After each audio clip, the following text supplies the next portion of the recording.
என் அன்பு வணக்கம். இன்றைக்கி ரொம்பவும் இன்ட்ரெஸ்டிங்காக கேரட், பொட்டேட்டோ, கேப்சிகம் வச்சு தான் நம்ம பொரியல் பண்ண போகிறோம்.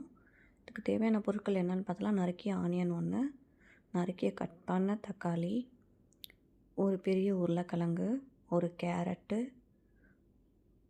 கேப்சிகம் 1, சில்லி ஒரு 4, கொத்தமல்லி, பூண்டு கட் பண்ணி வச்சுருக்கேன். இதுதான் நம்மளுடைய தேவையான பொருட்கள். ரொம்ப ஹெல்த்தியான நம்ம பொரியல் தான் செய்ய போகிறோம். இந்த மாதிரி நீங்கள் ட்ரை பண்ணி பாருங்கள். கேஸ் ஆன் பண்ணி ஒரு பாத்திரம் வச்சுக்கலாம். பாத்திரம் நல்லா காயட்டும். காஞ்சதுக்கப்புறம் எண்ணெய் ஊற்றிருக்கேன். ரீஃபண்ட் ஆயில் தான் ஊற்றிருக்கேன். எண்ணெய் நல்லா காஞ்சது கடுகும் சீரகமும் போட்டு பொரிச்சிக்கலாம். நல்லா பொரிஞ்சதுக்கப்புறம் கட் பண்ணி வச்சுருக்க பூண்டு ஆட் பண்ணிக்கலாம். ஒரு முழு பூண்டை இந்த மாதிரி உரிச்சி குட்டி குட்டியாக கட் பண்ணி வச்சுருக்கோம். ஒரு ஆனியனை கட் பண்ணி வச்சுருக்கோம், அதையும் ஆட் பண்ணிக்கலாம். கொஞ்சம் உப்பு போட்டுக்கலாம். எப்பொழுதும் உப்பு போட்டு வதங்கும் போது நல்லா வதங்க ஆரம்பிக்கும். ஸோ நல்லா வதக்கி கொடுத்துருங்க இந்த மாதிரி. அதுக்கப்புறம் பச்சை மிளகாய் ஆட் பண்ணிக்கலாம். ஒரு 4 பச்சை மிளகாய் தான் அப்படியே போட்டிருக்கேன். தக்காளி ஆட் பண்ணிக்கலாம். ஆட் பண்ணி நல்லா மிக்ஸ் பண்ணி கொடுத்துருங்க. ஸோ இந்த மாதிரி நல்லா மிக்ஸ் பண்ணி கொடுத்துருங்க. அதுக்கப்புறம் கட் பண்ணி வச்சுருக்க வெஜிடபிள்ஸ் தான் ஆட் பண்ண போகிறோம்.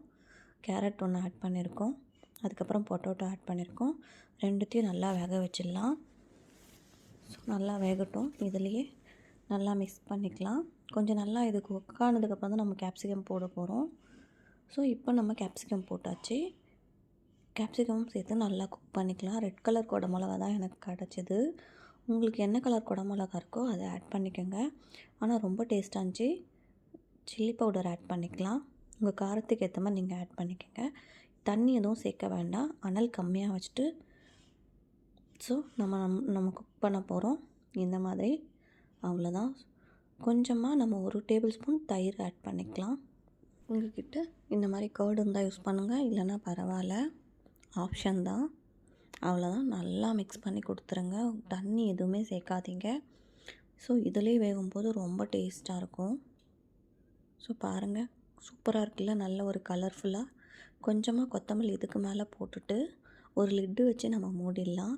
மூடிட்டு அனல் கம்மியாக வச்சு ஒரு 5 மினிட்ஸ் குக் பண்ணிடலாம். சூப்பராக ரெடி ஆகிடுச்சு பாருங்கள். அவ்வளோதாங்க. பாருங்கள், ஆயில் தனியாக, இந்த வெஜிடபிள்ஸ் தனியாக பிரிஞ்சு வந்திருக்கு கிரேவி. ஸோ ரொம்பவும் டேஸ்ட்டாக சூப்பராக ரெடி ஆகிடுச்சு. அதுக்கு மேலே கொஞ்சமாக கொத்தமல்லி தூவிடுங்க. ஸோ இந்த மாதிரி உங்கள் வீட்டில் நீங்கள் ட்ரை பண்ணி பாருங்கள். வேறு ஒரு பிளேட்டில் நான் மாற்றிட்டு உங்களுக்கு காமிக்கிறேன். அவ்வளோதாங்க. அல்டிமேட், வேறு லெவலில் ரொம்பவும் டேஸ்ட்டான நம்மளுடைய பொட்டேட்டோ, கேரட், கேப்சிகம் கிரேவி தான் ரெடி ஆகிடுச்சு. புதுசாக யாராச்சும் பார்க்குறவங்களா இருந்தால் சப்ஸ்கிரைப் பண்ணிவிடுங்க. பெல் ஐக்கானையும் கிளிக் பண்ணிவிடுங்க. உங்கள் ஃப்ரெண்ட்ஸ் அண்ட் ஃபேமிலிக்கு ஷேர் பண்ணிவிடுங்க. மீண்டும் மீண்டும் சுவைக்க தூண்டும் ஹானாஸ் கிச்சன் தமிழ். தேங்க்யூ ஃபார் வாட்சிங்.